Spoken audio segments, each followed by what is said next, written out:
بسم اللہ الرحمن الرحیم۔ السلام علیکم۔ 13ویں صدی عیسوی کے آغاز میں شمال مغربی ایشیا کی چراگاہوں سے ایک ایسا بگولا اٹھا جس نے دنیا کی بنیادوں کو تباہ و برباد کر کے رکھ دیا۔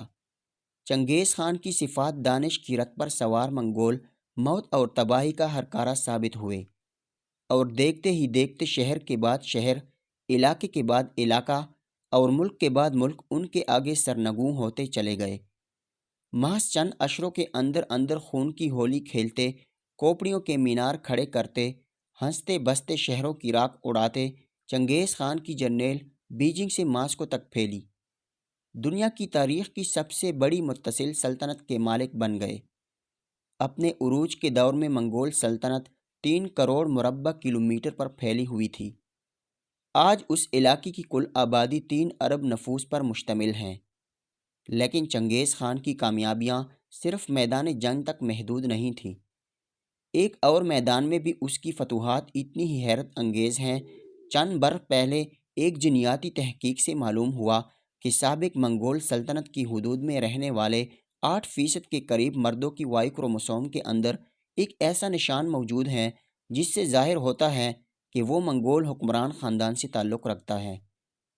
اس تحقیق سے یہ نتیجہ نکلتا ہے کہ دنیا میں تقریباً 1 کروڑ 60 لاکھ مرد، یا دنیا کے مردوں کی کل تعداد کا 5% ایسے ہیں جن کے خون کا رشتہ اوپر جا کر یعنی ان کے خاندان کی فہرست میں چنگیز خان سے جا ملتا ہے۔ پاکستان میں یہ مخصوص نشان ہزارہ قبیلے کے افراد کے ڈی این اے میں پایا جاتا ہے، جو ویسے بھی خود کو منگول کہتے ہیں۔ اس کے علاوہ مغل، چغتائی اور مرزا ناموں والے بعض لوگ بھی اپنے آپ کو منگول نسل کا بتاتے ہیں۔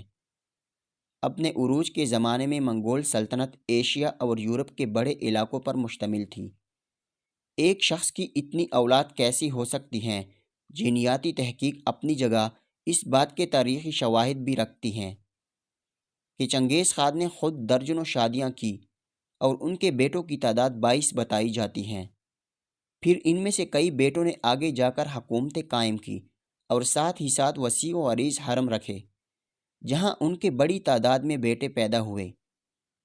مشہور تاریخ دان ملک عطا جوینی اپنی کتاب تاریخ جہاں گشائی میں چنگیز خان کی موت کے صرف 33 سال بعد لکھتے ہیں، اس وقت اس کے خاندان کے ہزاروں افراد عیش و عشرت کی زندگی گزار رہے تھے۔ اس کے بارے میں مزید کچھ نہیں کہوں گا، کیونکہ ایسا نہ ہو اس کتاب کے قارئین اس کے مصنف پر مبالغے کا الزام لگا دیں اور یہ کہنا شروع کر دیں کہ اتنے مختصر وقت میں ایک شخص کی اتنی زیادہ اولاد کیسے ہو سکتی ہیں۔ اس موقع پر ہمارا سامنا تاریخ کی ایک حیران کن اور انوکھی ستم ظریفی سے ہوتا ہے۔ جب چنگیز خان کی عمر 60 برس سے تجاوز کر گئی تو انہوں نے اپنے خیمے میں اپنی پہلی بیوی اور ملکہ عالیہ بورتا خاتون کے بطن سے پیدا ہونے والے 4 بیٹوں جوچی خان، اغتائی خان، چغتائی خان اور تولی خان پر مشتمل خصوصی مجلس کرولتائی بلوائی، جس میں ان کے جانشین کے نام کا فیصلہ ہونا تھا۔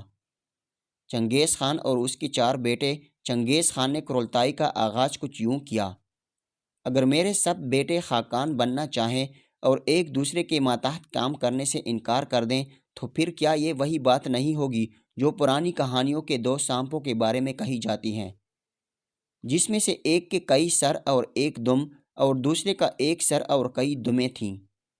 چنگیز خان نے کہانی سنائی کہ جب متعدد سروں والے سانپ کو بھوک لگتی تھی اور وہ شکار کرنے کے لیے نکلتا تھا تو اس کے متعدد سر آپس میں متفق نہیں ہو پاتے تھے کہ کس طرف جانا ہے۔ آخر کئی سروں والا سانپ بھوک سے مر گیا، جبکہ کئی دموں والا آرام سے زندگی گزارتا رہا۔ اس کے بعد خاقان اعظم نے اپنے سب سے بڑے بیٹے جوچی خان کو بولنے کی دعوت دی۔ کٹر منگول حفظی مراتب کے مطابق پہلے بولنے کا حق دینے کا مطلب یہ تھا کہ باقی 22 جوچی خان کی اولیت قبول کر لیں۔ یہ بات دوسرے نمبر والے بیٹے چغتائی کو ہضم نہ ہو سکی۔ وہ اٹھ کھڑا ہوا اور اپنے باپ کو مخاطب کر کے کہا، کیا اس کا مطلب ہے کہ آپ جوچی خان کو اپنی جانشینی عنایت کر رہے ہیں؟ ہم کسی مرکد کی ناجائز اولاد کو اپنا سربراہ کیسے مان سکتے ہیں؟ چغتائی کا اشارہ 40 برس پرانے اس واقعے کی طرف تھا جب بورتا خاتون کو چنگیز کے مخالف قبیلے مرکد نے اغوا کر لیا تھا۔ بورتا خاتون 1161 میں خون قبیلے میں پیدا ہوئی تھی، جو تیموجن چنگیز خان کا اصل نام کے بورجیگن قبیلے کا حلیف تھا۔ ان دونوں کی بچپن ہی میں منگنی ہو گئی تھی، جبکہ شادی اس وقت ہوئی جب بورتا کی عمر 17 اور چنگیز خان کی عمر 16 برس تھی۔ بورتا کو سمور کی پوستین بطور جہیز دی گئی۔ شادی کے چند ہی دن بعد مرکت قبیلے نے جوڑے کے کیمپ پر دعویٰ بول دیا۔ تیموجن اپنے 6 کم عمر بھائیوں اور ماں سمیت فرار ہونے میں کامیاب ہو گیا، تاہم اس کے دلہن پیچھے ہی رہ گئی۔ مرکت اصل میں بورتا ہی کے لیے آئے تھے۔ کہانی کچھ یوں ہے کہ تیموجن کی ماں ہیلن مرکت قبیلے سے تعلق رکھتی تھی اور اسے تیموجن کے باپ نے اغوا کر کے اپنی بیوی بنا لیا تھا۔ مرکت برسوں بعد بھی اس بات کو بلا نہیں پائے تھے اور اب وہ بورتا کو اٹھا کر ہیلن کا بدلہ لینا چاہتے تھے۔ بورتا ایک بیل گاڑی میں چھپ گئی، لیکن مرکدوں نے اسے ڈھونڈ نکالا اور گھوڑے پر ڈال کر ساتھ لے گئے۔ تیموجن نے اپنی دلہن کی بازیابی کی کوشش جاری رکھی۔ خانہ بدوش مرکت قبیلہ وسطی ایشیا کی ہزاروں میل کے رقبے پر پھیلی چراگاہوں میں جہاں جہاں جاتا، تیموجن کچھ فاصلے سے ان کے پیچھے پیچھے ہوتا تھا۔ اس دوران اس نے ادھر ادھر سے ساتھی بھی اکٹھے کرنا شروع کر دیے۔ اس کا ایک قول مشہور ہے کہ مرکدوں نے صرف میرا خیمہ ہی سونا نہیں کیا، بلکہ سینہ چیر کر میرا دل بھی نکال لے گئے ہیں۔ بالآخر جب مرکت قبیلہ 400 کلومیٹر دور سائبیریا کی بیکال جھیل کے قریب خیمہ زن ہوا تو تیموجن نے اپنے 2 ساتھیوں کے ہمراہ انتہائی ڈرامائی چھاپہ مار کارروائی میں بورتا کو دشمنوں کے قبضے سے چھڑوا لیا۔ بعض تاریخ دانوں کے مطابق یہ واقعہ چنگیز خان کی زندگی میں بنیادی اہمیت کا حامل ہے، کیونکہ اسی واقعے نے انہیں اس راستے پر ڈال دیا تھا جس پر چل کر آگے وہ فاتح عالم بنے۔ تاہم بورتا کو بازیاب کراتے کراتے 8 مہینے گزر چکے تھے۔ بورتا نے واپسی کے کچھ ہی عرصے بعد جوچی خان کو جنم دیا۔ اس وقت بھی چہمہ گوئیاں ہوئیں، لیکن چنگیز خان نے ہمیشہ جوچی خان کو اپنا بیٹا ہی تسلیم کیا، اور یہی وجہ ہے کہ اب وہ اپنی زندگی کے آخری دور میں اسی کو جانشین بنانا چاہتے تھے۔ موجود منگولیائی چنگیز خان کو اپنے ملک کا بانی سمجھتے ہیں، لیکن انہیں اندازہ نہیں تھا کہ 40 برس بعد یہی واقعہ ان کے گلے کی ہڈی بن جائے گی اور ان کے اپنے بیٹے ان کے روبرو ان کے بیٹے کی والدیت کو مشکوک قرار دیں گے۔ جغتائی نے جب جوچی پر الزام دھرا تو جوچی چپ نہ بیٹھ سکا۔ اس نے اٹھ کر جغتائی کو تھپڑ دے مارا اور دونوں بھائی گتم گتھا ہو گئے۔ درباریوں نے بڑی مشکل سے دونوں کو چھڑوایا۔ چنگیز خان کو اندازہ ہو گیا کہ ان کے مرنے کے بعد تینوں بیٹے کبھی بھی جوچی کو بطور خاقان اعظم قبول نہیں کر سکیں گے اور آپس میں لڑ کر اس کی سلطنت کو پارا پارا کر دیں گے۔ اب چغتائی نے ایک تجویز پیش کی جس کے چھوٹے بھائیوں نے فوراً تائید کی۔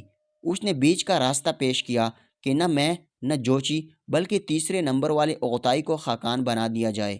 چنگیز خان کو چھوٹ تو گہری لگی تھی، لیکن کوئی اور چارہ نہیں۔